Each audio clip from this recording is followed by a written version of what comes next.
If you are watching this video, then your curiosity has piqued in experiencing the most factual true crime series on YouTube. True Crime, Man's Dark Imagination. And now, here is your host, Alan Gautreaux. Hello everyone, this is Alan G. and welcome to True Crime Man's Dark Imagination. If you like what you see, hit the like button and then hit subscribe. If you hit the bell, you'll be notified of any future episodes. It was a case with all the grisly drama of a Hollywood production. A serial killer, predictably dubbed Jack the Ripper by newsmen, was stalking young women in Chicago and the outlying areas, discarding their mutilated corpses like useless garbage. Detectives assigned to the case seemed stumped. How could one slayer extinguish the lives of such young and vibrant women? Additionally, the signature of this killer denoted someone with a serious psychopathy. In fact, a psychopathy that demonstrated an individual who suffered from a serious mental disease. The speculation as to the identity of this individual, published daily in Chicago's press, was bad enough. The truth, when finally exposed, was infinitely worse.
On June 1st, 1981, it was raining when three detectives went to check on a call about a corpse discovered at the Moonlit Hotel in Villa Park, an outlying area of Chicago.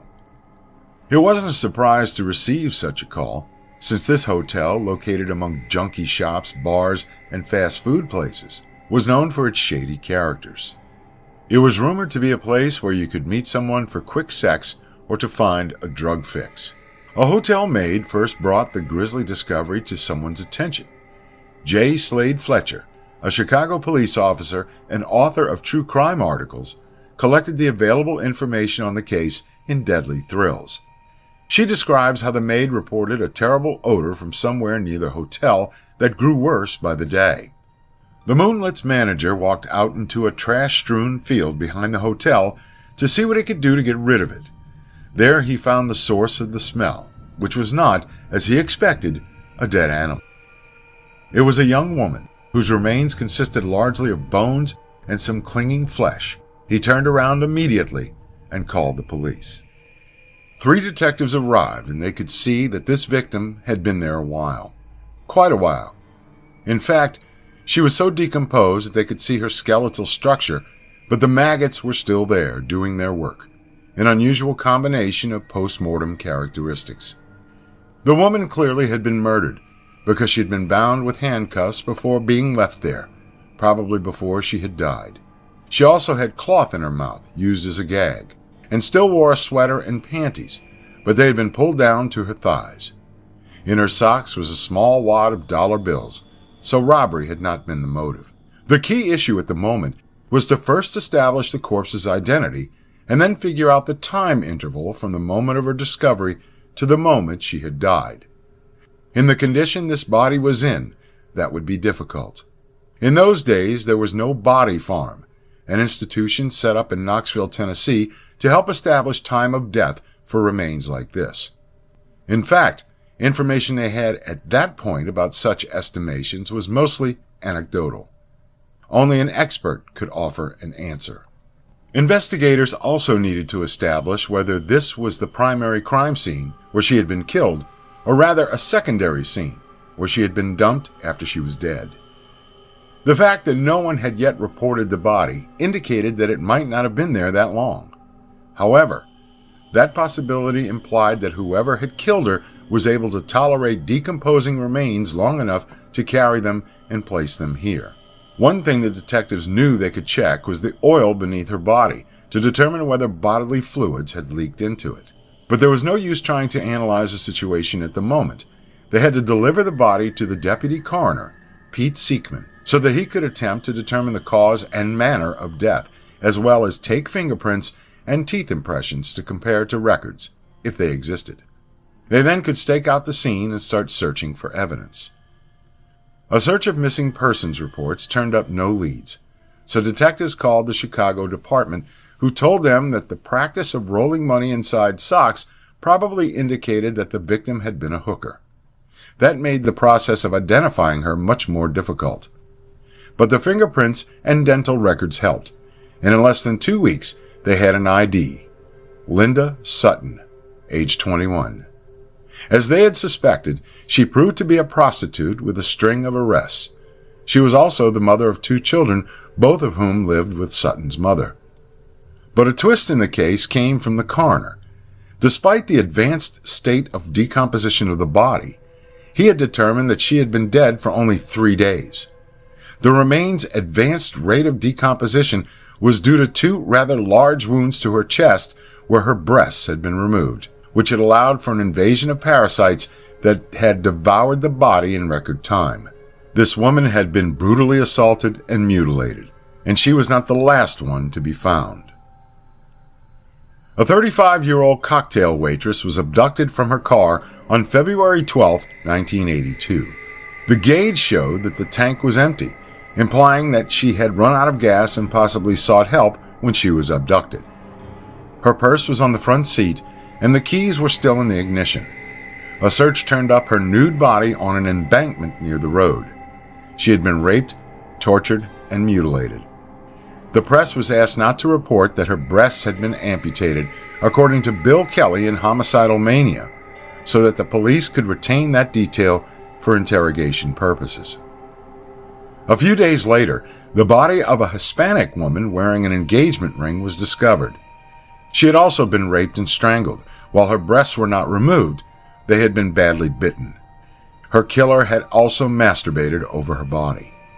A psychiatric assessment of the crime pegged the attacker as a local man who probably loved animals and had a family. He also had a dark side that no one knew, turning into a cruel psychopathic murderer at night. In May, another young woman, Lorraine Borowski, was abducted from where she worked as she crossed the parking lot alone. She was repeatedly raped and then subjected to having a wire wrapped around her breast to sever it from her body. Finally, one of her attackers killed her with a hatchet. The woman's remains were recovered at a dump site, which was in the same general area where Sutton had been dumped, although this time it was a cemetery known as Clarendon Hills. The unknown attacker did not wait as long for the next assault. 2 weeks after Borowski had been abducted and killed, Shui Mack was abducted on May 29th as she was returning home from her family's restaurant in Streamwood. She had been riding in her brother's car, but after they argued, he dropped her off to wait for a ride with other relatives whom he believed were following behind. They never saw her again because she was abducted. Her body was discovered 4 months later at the end of August, buried at a construction site, and 2 had been similarly mutilated. The police now had a number of similar killings to deal with, and the link seemed obvious. Young women who had all lost a breast in a similar manner. They had a difficult time finding any leads, however, until another victim turned up. But this one, Angel York, had survived. She was able to report that 2 men were using a red van to abduct women and hold them inside with handcuffs for rape and torture. They had even forced her to use a large knife to cut her own breasts, which drove one man into a frenzy. He cut her more and then masturbated into the wound before closing it with duct tape and dumping her into the streets. That was in June 1982. She reported what she knew to the police. However, they were unable to stop the men from killing another woman. In August, Sandra Delaware was found dumped alongside of the Chicago River.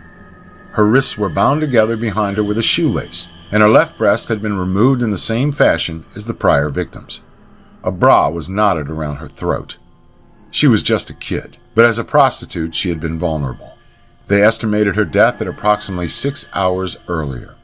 In less than 2 weeks, Carol Pappas, aged 42, turned up missing, as did Rose Beck Davis, 30, a marketing executive. She was found stabbed, raped, and strangled on September 8, 1982, beyond a stairwell of a North Lakeshore apartment building.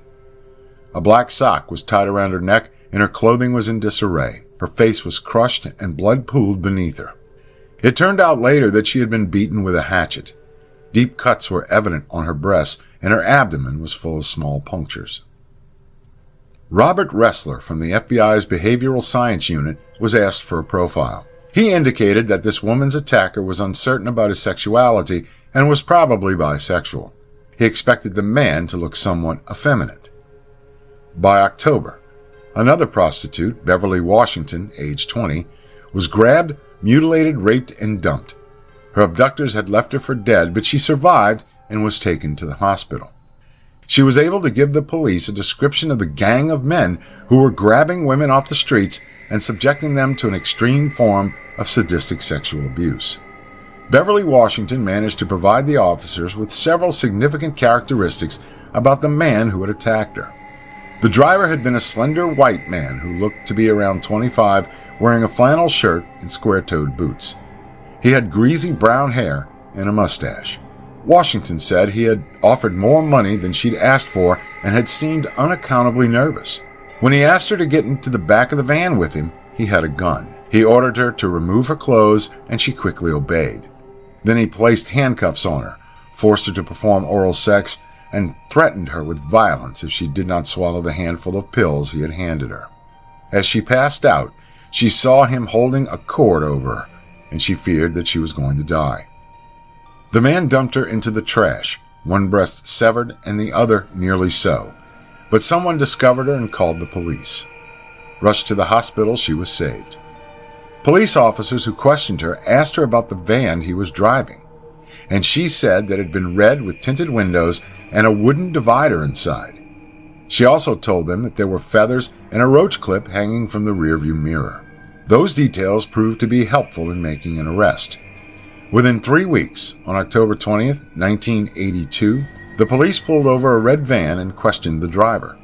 He had red hair and did not resemble the victim's description, but the van fit perfectly. The driver told them his name was Eddie Spreitzer, and that the van belonged to his boss, Robin Gecht. The officers directed Spreitzer to Gecht's house and had him beckon Gecht outside. They hoped that he would be their guy, and when he came out, he did indeed fit the description, down to his shirt and boots. Yet he acted as if he had no worries at all and was quite willing to help. Either he was innocent of these crimes, or utterly arrogant, confident that he was untouchable. Later, the victim picked Gecht out of a set of photos as the man who had assaulted her. But when detectives went back to see him, Gecht had a lawyer. It was clear that he was going to be quite careful in his dealings with the police, and in fact, they found him difficult to shake up. According to some sources, he had an interesting association with the notorious criminal from the area, arrested 3 years earlier in 1979. Chicago, it seemed, had attracted its share of unusual offenders. Within 2 weeks, investigators had linked the other young woman who had survived and an attack similar to that of Beverly Washington with the red van. She had been forced to cut her breasts with a knife and had been thrown out onto the streets. The police believed that Gecht and Spreitzer were responsible for at least 3 such incidents, but they would soon learn about more. At first, Spreitzer and Gecht did not yield much useful information, but eventually Spreitzer looked like he would break down. He seemed to be genuinely afraid of Gecht. Authorities leaned on him and he succumbed, feeling guilty about what he had done. Spreitzer's interrogation produced a 78-page statement. Spreitzer first admitted to driving the van, as Gecht committed a drive-by shooting in which a man died and another was left paralyzed. Investigators quickly identified the incident. Then Gecht directed him to slow down to pick up a black prostitute. Gecht had sex with her and then took her into an alley and used a knife to remove her left breast. Placed it into the van on the floor. Spreitzer was quite upset as he spilled out all these gory details, claiming he did not like all of the blood. He added that during such incidents, Gecht sometimes had sex with the breast on the spot. He also described how Gecht had shot a black woman in the head, chained her up, and used bowling balls to weigh her down in the water. He never believed that she had never been found. According to what he told Jennifer Furio in the serial killer letters years later in prison, he had watched Gecht batter a woman with a hammer. The sight made him vomit. But on another woman, he removed the breast himself, cutting off both. He thought she was dead when he did this, but did not try to find out for certain. He said that Gecht had forced him to have sexual contact with the woman's gaping wounds. By the time Spreitzer was finished, he had offered details of 7 outright murders and 1 aggravated battery. His interrogators were shaken by the abhorrent nature of the acts, yet they believed they now had some leverage with Gecht, who was in another interrogation room. They collected photographs of known victims and laid them before Gecht. He looked at them without much interest and denied knowing any of the women featured in them. The detectives then took him to an area where he could plainly see Spreitzer showing something to other officers. But he still did not waver. He acted as if he had nothing to hide, because Spreitzer had clearly implicated him. The detectives found his behavior frustrating. But Gecht's nearness had an odd effect on Spreitzer. He suddenly changed his story, as if afraid, and said that Gecht had not murdered anyone. His account became so chaotic that his interrogators did not know what to believe. Spreitzer now said that another man, his girlfriend's brother, Andrew Kokorelis, had been the killer, but he could not offer many details about the man. Gecht confirmed that he knew Kokorelis had been the killer, but he could not offer many details about the man. Gecht confirmed that he knew Kokorelis and even provided police with an address, but once again, his demeanor was undisturbed. He seemed not to know things about Kokorelis that Spreitzer did.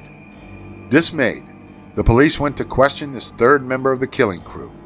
They wondered if 3 men could really kill together in such a horrendous manner. They did not yet know the half of it.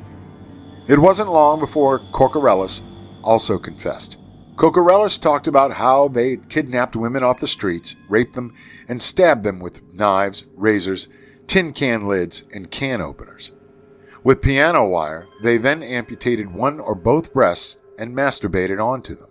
He admitted to the murders of Rose Beck Davis and Lorraine Borowski, and inadvertently confessed that he had been involved in the deaths of 18 women. As he described the assault on Sandra Delaware, he said that he had shoved a rock into her mouth to keep her from screaming, forcing a wine bottle into her that made her bleed badly, and stabbed her with a knife.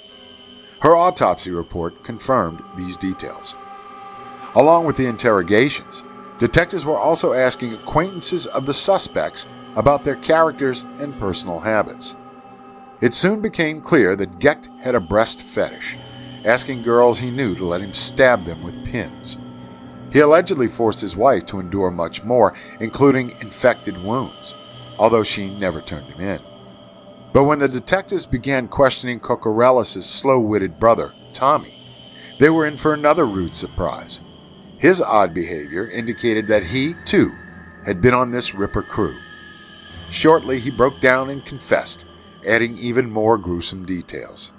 Ostensibly, these young men had joined in a fad that was sweeping the country during the 1980s, especially among teenagers, of satanic worship. Yet the Rippers had taken their rituals much farther than most who believed they could somehow contact the Dark One. Gecht's associates took the flesh they had removed from their victims, according to Tommy's confession, cut it up, and consumed it as a form of ancient devilish communion. Gecht allegedly had an altar in the attic of his Northwest Side home, where they gathered during the evening hours after his wife had gone to work. Supposedly, he had painted 6 red and black crosses on the walls and covered the altar with a red cloth. Tommy told the police that they would all kneel together around the altar and Gecht would produce the freshly removed breasts. He would read passages from the Bible as each man masturbated into the fleshy portion of the body part. When everyone was finished, Gecht would cut it up and hand around pieces for them to eat. Tommy said that he had witnessed 2 murders himself and had participated in nearly a dozen such rituals. When the detectives asked him why he had done such macabre and illegal activities, he told them in all seriousness that Gecht had the power to make them do whatever he wanted. Quote, "You just have to do it," end quote, he said, with conviction. Apparently, he was convinced that Gecht had some supernatural connection, and he was afraid of what Gecht might do to him if he did not do as he was told. After the interrogations, the teen killers were held in Pontiac Correctional Center on $1 million bond on a variety of charges. Gecht adamantly refused to admit to the charges, although he had worked as a construction subcontractor for John Wayne Gacy during the 1970s, and it had supposedly been said that Gacy's single mistake was not killing 33 young men, but keeping most of the bodies under his house. In other words, Gecht showed no awareness of the wrongness of Gacy's brutality. He just thought the man had gone about it the wrong way. As the police interviewed more people, they learned that the Spreitzer and the Cocorales brothers were not alone in their fear of Gecht or their belief in his powers. Others claimed that he had a real ability to draw people to him and get them to do his bidding. One person warned detectives to never look into Gecht's eyes. No matter how sick or disgusting an act might be, he could inspire others to get involved. He got his start by molesting his sister, according to some accounts, and was then sent to live with his grandparents. During adolescence, he developed his keen interest in Satanism and its secret rituals. The newspapers grabbed the story using headlines that linked the Ripper crew or the Chicago Rippers with the notorious Jack the Ripper. Each member of this deadly crew faced his own separate trial. Gecht attempted to avoid trial by offering an insanity excuse. He was evaluated for competency and found to be competent to stand trial, as well as being considered to have been sane at the time of the offenses. He did have a mistrial, so his second trial began on September 30th, 1983. The prosecutor had some rather compelling evidence. In the search, the police had found the chapel, as well as a rifle used in a shooting. They also found Satanic literature and a trophy box owned by Gecht, in which Andrew had described seeing as many as 15 pieces of female breasts. From victim reports, the MO was detailed for the jury. Women had been kidnapped, held against their will, and tortured with implements such as needles and ice picks. They were also gang raped and then forced to endure having their breasts sliced off with a garroting wire so the men could use them for a satanic sacrifice. Often the victims died, but they had likely felt the horrendous pain of this mutilation before they finally expired. Yet 2 had survived it and now lived with the memories of their ordeals.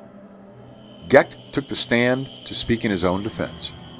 He admitted that he had attacked Beverly, Washington, but in court he insisted that he had killed no one and was innocent of rape and aggravated battery. He protested that during the time when most of the murders had occurred, he was not even acquainted with the other defendants. Despite compelling eyewitness testimony, as well as testimony from women who claimed that Gecht had asked them to cut off their nipples for him, the confessions of the others implicated Gecht were not admissible against him. With no physical evidence linking him to murder, he could not be prosecuted for any of the killings, and his accomplices were not willing to testify against him. Nevertheless, the jury found Gecht guilty on all counts with which he was charged: attempted murder, rape, deviant sexual assault, aggravated battery, and armed violence. He was sentenced to 120 years in prison. Tommy Cocorales, age 23, attempted to block his confession from being admitted into his trial, but lost. He was convicted in 1984 and was sentenced to 70 years in prison for his part in Lorraine Borowski's murder. Andrew Cocorales was tried in 2 separate counties. The first trial was for the murder of Rose Beck Davis. In his confession, he had admitted that he had abducted Davis with the other men, forced her into the van, and had beaten her with a hatchet until she was dead.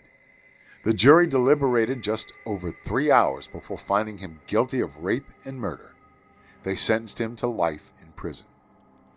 At his second trial, Cocorales decided to recant everything he had confessed 4 different times. and to deny that he had killed or raped anyone. He claimed that the police had coerced each of his confessions, had made false promises, and had even beaten him into admitting what they wanted him to say. Prosecutor Brian Thielander went through the interrogations performed by 6 separate detectives and 2 prosecutors, but Kokorellis insisted they had told him exactly what to say. He also indicated that one police officer had told him the details of the crime scene, giving him all that he needed to confess.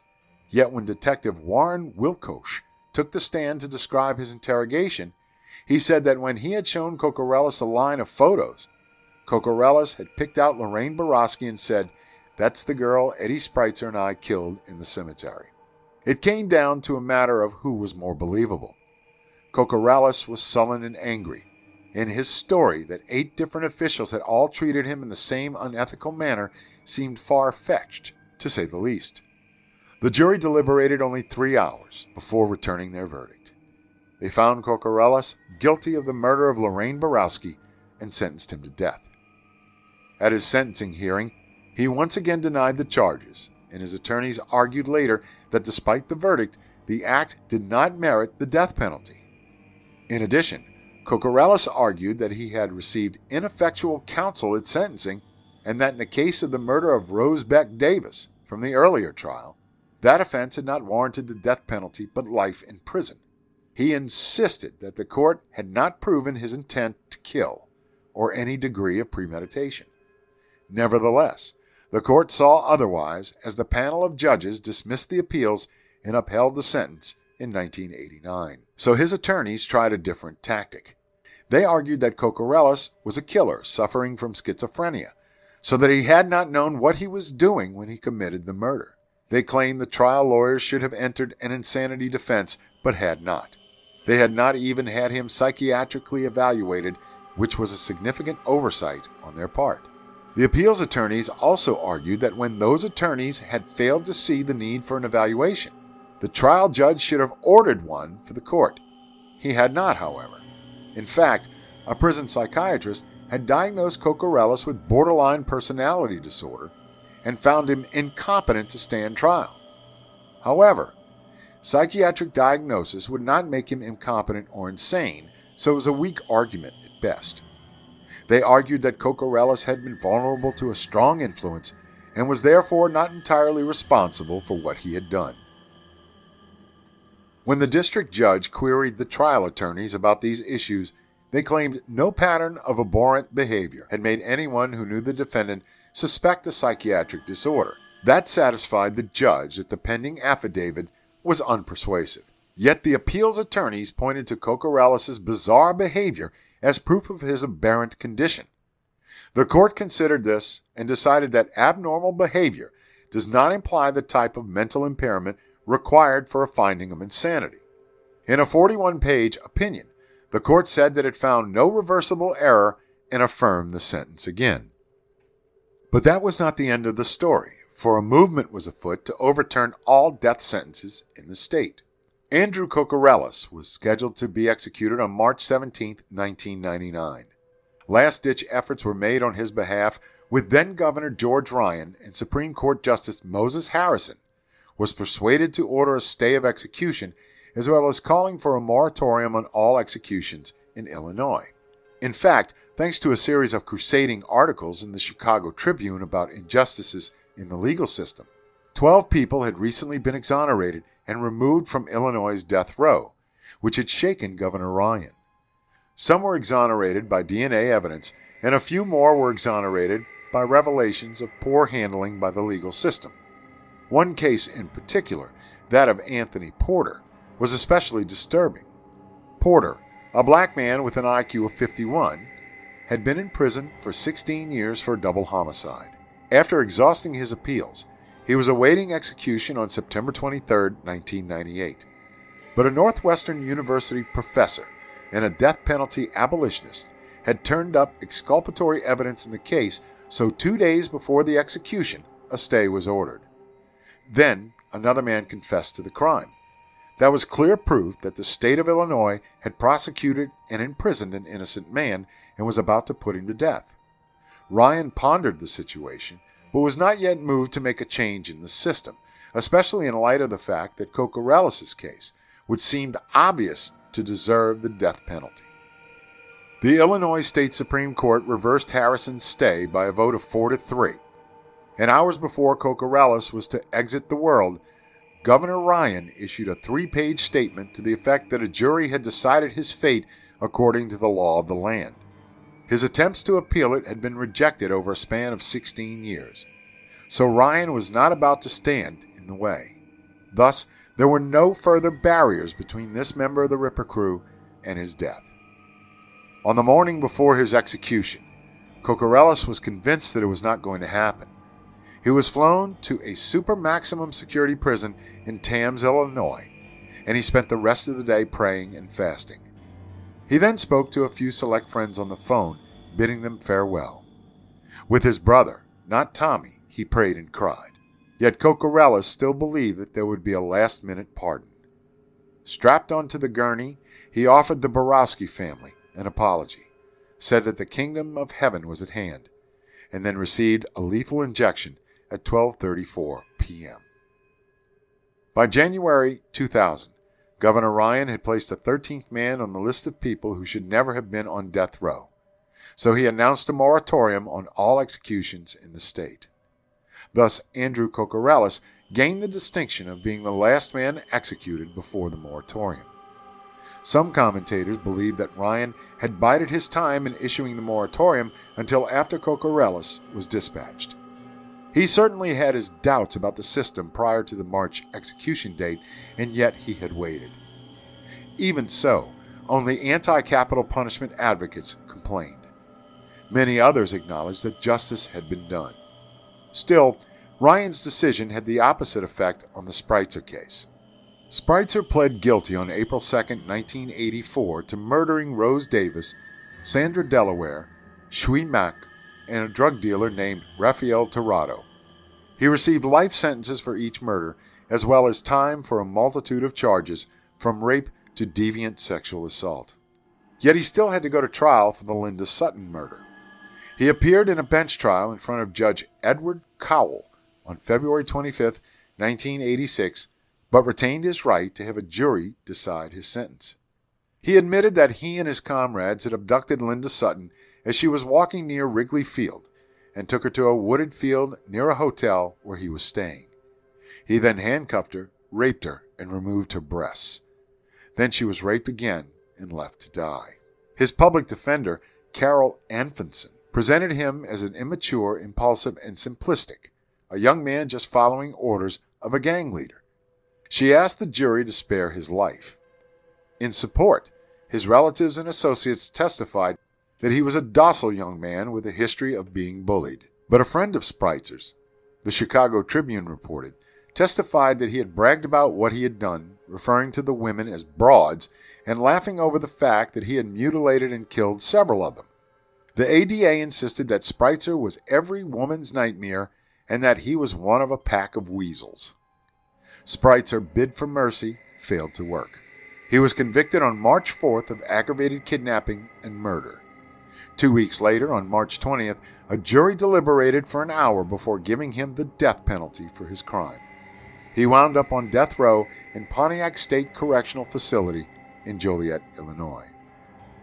He exhausted all of his appeals, despite claims by his attorney that he had been denied due process and that an examination after the trial indicated that he had brain damage.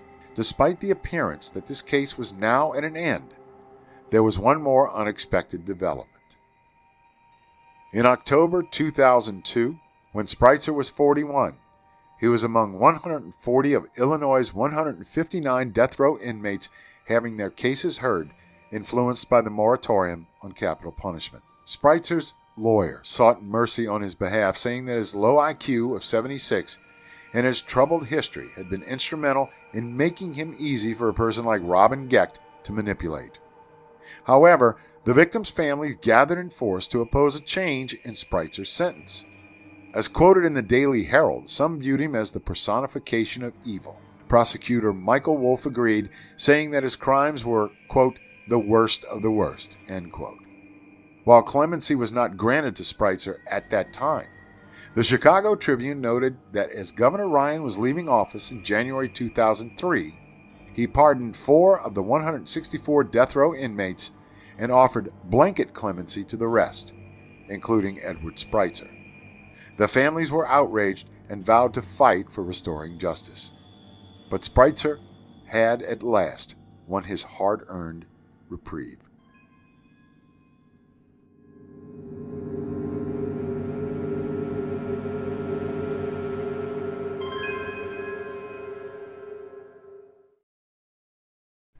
How does one measure the extent of justice? Is it morally acceptable to condemn to death those that perform acts of murder on other human beings? What good does it do to incarcerate those who commit such atrocities on the human race at the cost of society itself? And then, if eventually released, take the risk that these offenders will kill again. It seems this is the argument that confronts law-abiding citizens at every dispensing of the death penalty. Are those who commit crimes so heinous as the ones depicted here in this episode deserve a chance at life, or do they forfeit that right when they commit cold-blooded murder? Of course, there are two sides to every argument, but no justification may ever surface that would validate the motives of stone-cold killers. Now don't forget, we're on PayPal, GoFundMe, and Buy Me a Cup of Coffee. Any donations would be appreciated. This is Alan G. saying, until next time.